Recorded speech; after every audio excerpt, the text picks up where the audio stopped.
Sabe, quando a gente fala em romantismo, o que vem na cabeça, assim, de primeira? Emoção, natureza, aquele indivíduo super exaltado, né? Mas e se a história for outra?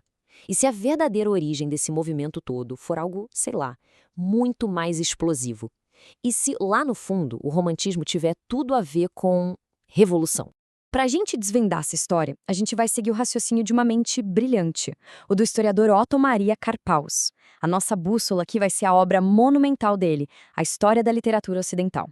E olha, só para ter uma ideia do peso dessa análise, basta ver o que o crítico Mauro Gama escreveu sobre o livro.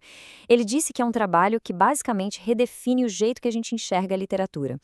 Então, não é pouca coisa. Ok, vamos mergulhar nisso.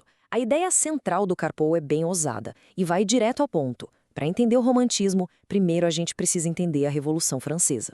O que o Karpov argumenta é que o movimento não nasceu do nada, sabe? Não foi só uma questão de estilo.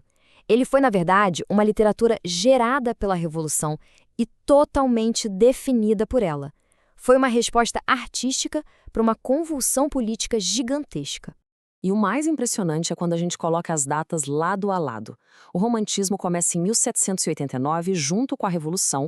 O rumo dele muda drasticamente em 1815, com a queda de Napoleão. Ganha um gás novo com a Revolução de 1830 e, finalmente, termina junto com as evoluções de 1848. É como se a arte estivesse dançando conforme a música da política. Então, aqui está o ponto crucial. Essa baita transformação política criou uma sociedade completamente nova. E com isso, surge um problema seríssimo para a figura do artista.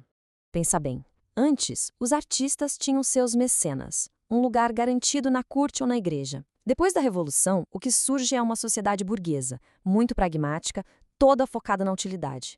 E nesse mundo novo, vamos ser sinceros, escritores profissionais, filósofos, não tinham lá muita serventia prática.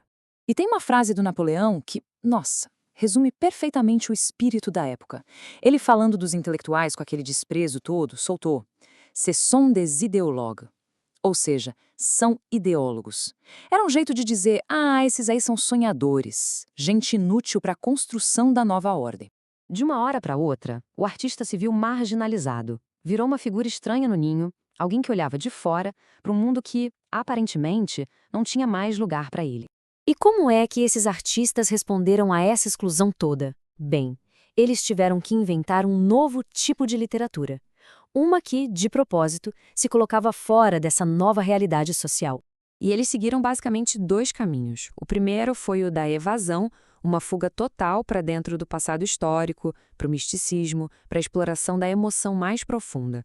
O segundo caminho foi do ataque, uma crítica direta aos valores materialistas da sociedade burguesa, transformando o indivíduo num herói que luta contra o sistema.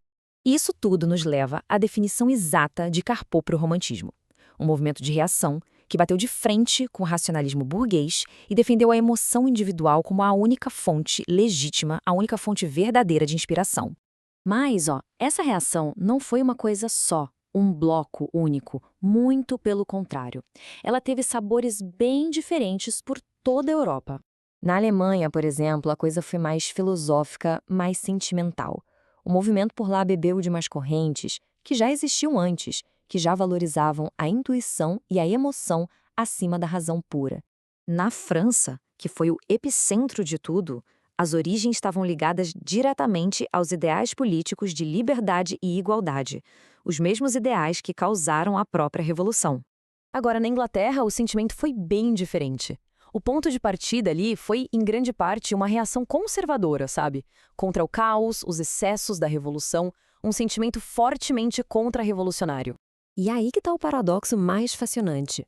Apesar dessas origens nacionais tão diferentes, o romantismo acabou se tornando, nas palavras do próprio Karpov, o movimento literário mais internacional que a Europa já tinha visto.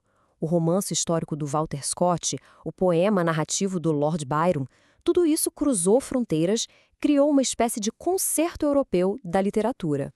Então, o que a gente pode tirar de lição dessa análise tão poderosa do Otto Maria Karpov? A grande sacada é esta: o romantismo não era só sobre flores e sentimentos.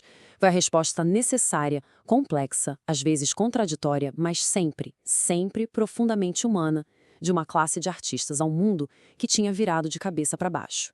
E isso nos deixa com uma pergunta que ecoa até hoje, né? Quando o nosso mundo vira de cabeça para baixo, que tipo de histórias a gente conta?